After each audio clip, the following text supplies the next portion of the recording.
कहानी का शीर्षक है बेटियां।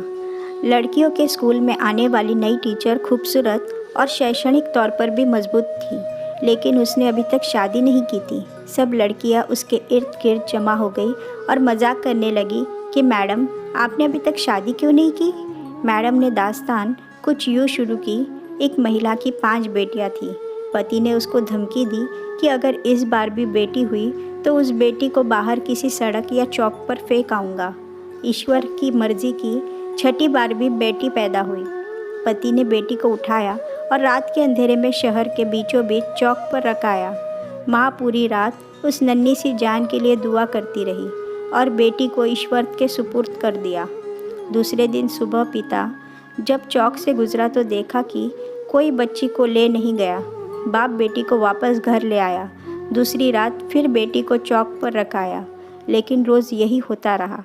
हर बार पिता बाहर चौक पर रखाता और जब कोई नहीं ले जाता तो मजबूरन वापस उठा लाता।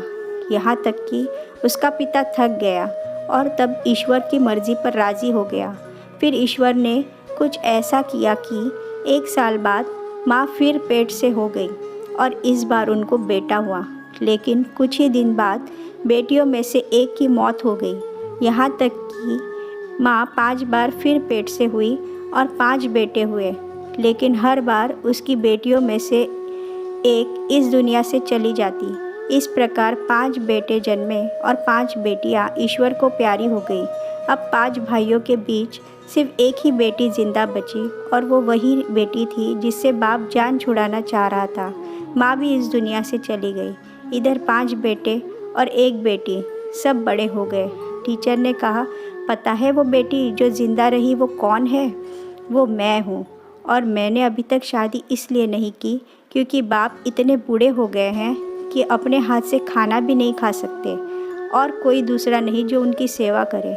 बस मैं ही उनकी खिदमत किया करती हूँ। और वो 5 बेटे कभी कभी आकर पिताजी का हालचाल पूछ जाते हैं। पिता हमेशा शर्मिंदगी के साथ रो रो कर मुझे कहा करते हैं, मेरी प्यारी बेटी, जो कुछ मैंने बचपन में तेरे साथ किया उस पर मुझे माफ़ करना। मैंने कहीं बेटी कि बाप से मोहब्बत के बारे में एक प्यारा सा किस्सा पढ़ा था कि एक पिता बेटे के साथ फुटबॉल खेल रहा था और बेटे की हौसला अफजाई के लिए जानबूझकर हार रहा था। दूर बैठी बेटी बाप की हार बर्दाश्त न कर सकी और बाप के साथ लिपट के रोते हुए बोली, बाबा आप मेरे साथ खेलें ताकि मैं आपकी जीत के लिए हार सकूं।